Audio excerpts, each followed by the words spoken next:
We have Black Samurai, which is what the the the Warlock became. So when they adapted it to movie version, it became Black Samurai with Jim Kelly. And then we also have the Tattoo Connection. Why two movies? Because I love Jim Kelly, don't get me wrong, but these movies are so bad that I figure um, two two bad movies will probably get us one good movie. So let's talk about the Black Samurai. All right. So this one came out and it's tough because again, I didn't see this in theater when I was younger, but and kind of getting the DVD and watching it and all that stuff. And everywhere I look, it's like some places say it came out in 1976, some places came out in 1977. I don't really know.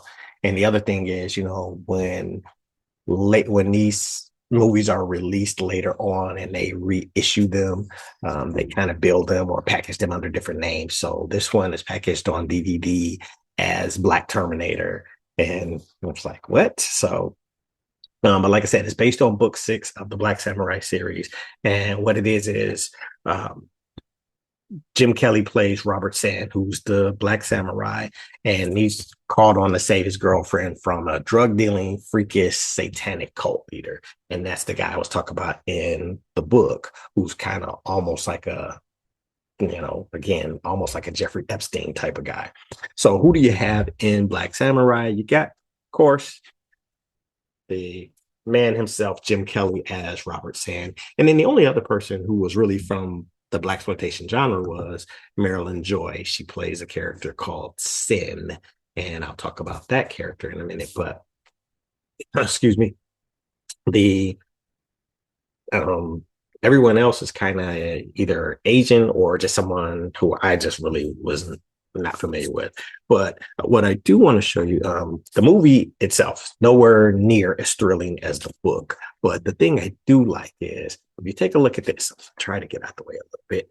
This is the movie over here on the there. That's the book over there. And if you kind of see when you look at it, they paralleled a lot of the same things for the poster that they did for the book. Like that's the warlock there, the kind of sicko freak guy. You see they got the girl. Now, if you look did it here, you're like, are those midgets or dwarves or little people? I don't know what the right word is, but yeah, they play a prominent part in this book. Is the warlock himself? He has a gang and a in the book. He has a gang of different weird hanger oners, followers. He got like these midget dudes that kind of like are henchmen for him that kill. He has this gay albino hitman.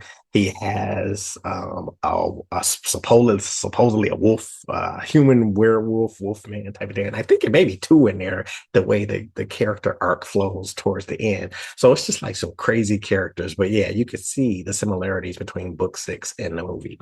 Okay. But the thing about the movie itself is the book, it was, excuse me, the book, very gory, graphic.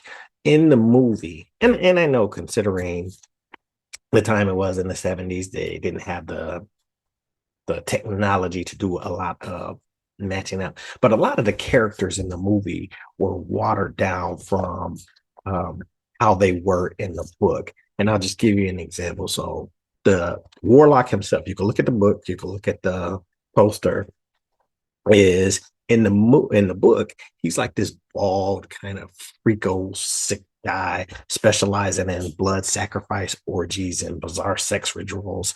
But this is him. This is the guy who played the warlock in this guy here. So he looks nowhere near like the guy described in the book or that's on the poster, the bald head guy. Marilyn Joy, like I said, she played a character named Sin, who was kind of like the warlock. So this is the warlock. She was his sexual weapon that he would use her to have sex with dudes and kind of mesmerize her or get them sprung out. But in the book, Sin is has silver hair, silver lips, silver nails, long silver hair. Obviously, looking at Marilyn Joy, that's nowhere near character. And then, like I said, the he had a gay albino hitman named Bone. That's Bone there. That's the guy playing Bone. Now, looking at the guard, kind of looks a little gay. He actually reminds me of if you think of the old In Living Color movie, he reminds me of Damon Wayans' character in the Man on Film skits. But so looking at these three characters here, you could see they don't match up to what was in the book. So that's why I say they were watered down. And then, like I said, he had this supposedly human werewolves hit squad or whatever. Um, one of them was named Reinhardt. This is the guy that played Reinhardt, nowhere near a werewolf. Now he is a midget, so I think what they might have just done is kind of because, like I said, in the book, dwarves, midgets, little people played a prominent part. So maybe they just kind of turned Reinhardt into one of the werewolf henchmen. So I mean, not werewolf, one of the midget henchmen. But that is the movie, and for I really, as far as scene wise, there's only one scene I pulled out of Black Samurai, and it's just because it just shows Jim Kelly being so cool. So let's take a look at this one real quick.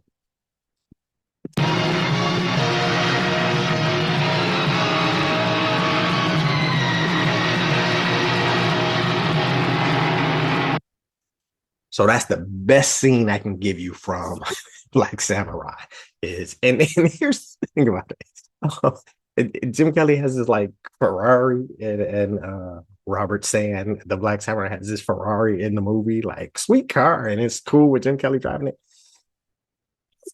Car has no appearance in the book at all. So I don't know where they came up with that from when they adapted the movie. Just probably again, Blaxploitation aspect of it. Yeah, making it look really cool. But